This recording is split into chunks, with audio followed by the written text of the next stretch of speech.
ঢাকা বিশ্ববিদ্যালয়ের ডাকসু নির্বাচন সবসময়ই ছিল আলোচনার কেন্দ্রবিন্দু, কিন্তু সাম্প্রতিক নির্বাচনে উঠেছে বড় অনিয়মের অভিযোগ।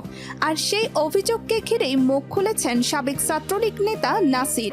কি বলেছেন তিনি? কেন শিবিরকে টেনে এনেছেন আলোচনায়?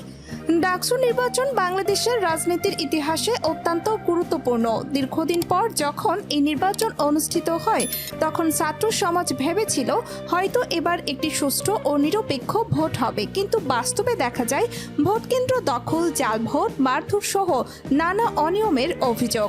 ছাত্রদের দাবি নির্বাচনে ব্যাপক অনিয়ম হয়েছে। ভোট কেন্দ্রে বিরোধী ছাত্র সংগঠনকে ঢুকতে দেওয়া হয়নি। ব্যালট বাক্স ভরতে ছিল ভোরের আগেই। ভোটারদের ভয়ভীতি দেখানো হয়েছে। আর এই অনিয়ম নিয়ে আন্দোলনে নামে ছাত্ররা।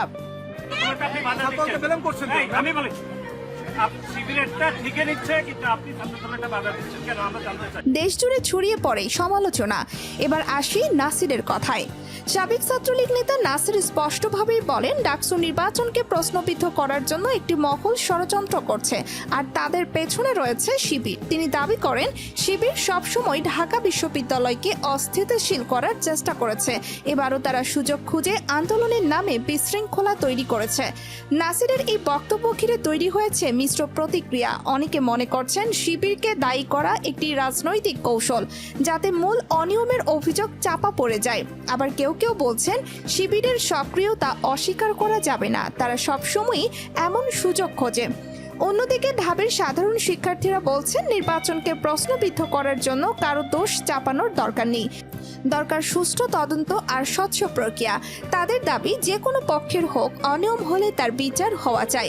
ডাকসু নির্বাচন কেবল একটি ভোট নয়, এটি ছাত্র সমাজের গণতান্ত্রিক চর্চার প্রতীক। বিশ্ববিদ্যালয়ের ক্যাম্পাসে গত কয়েকদিন ধরেই ডাকসু নির্বাচন নিয়ে উত্তেজনা চলছে।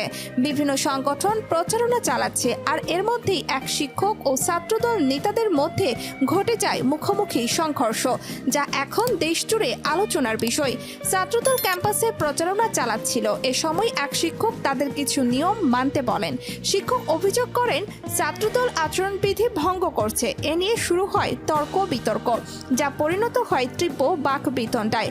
ক্যাম্পাসে উপস্থিত শিক্ষার্থীরাই ভিডিও ধারণ করে সেটি সামাজিক মাধ্যমে ছড়িয়ে দেন। ছাত্রদল নেতাদের দাবি, তারা নিয়ম মেনেই প্রচারণা চালাচ্ছিলেন। শিক্ষক ইচ্ছাকৃতভাবে তাদের বাধা দেন। এর পেছনে রাজনৈতিক উদ্দেশ্য আছে বলেও তারা অভিযোগ তুলেছেন। এক ছাত্রদল নেতা বলেন, আমরা শান্তিপূর্ণভাবে প্রচারণা করছিলাম, অথচ আমাদের টার্গেট করে হঠাৎ শিক্ষক এসে বাধা দিলেন। এটা কোনোভাবেই গ্রহণযোগ্য নয়। অন্যদিকে ওই শিক্ষক বলেন, আমি শুধু আচরণবিধি মেনে চলার কথা বলেছিলাম। তারা নিয়ম ভাঙছিল, তাই সতর্ক করেছি, কিন্তু তারা উল্টো আমার সঙ্গে তর্কে জড়িয়েছে।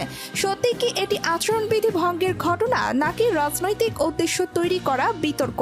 এখন শিক্ষার্থীরা উত্তর খুঁজছে সেই প্রশ্নের। যদি আপনি মনে করেন ডাকসু নির্বাচনে অনিয়ম হয়েছে, তবে লাইক দিয়ে আপনার অবস্থান জানান।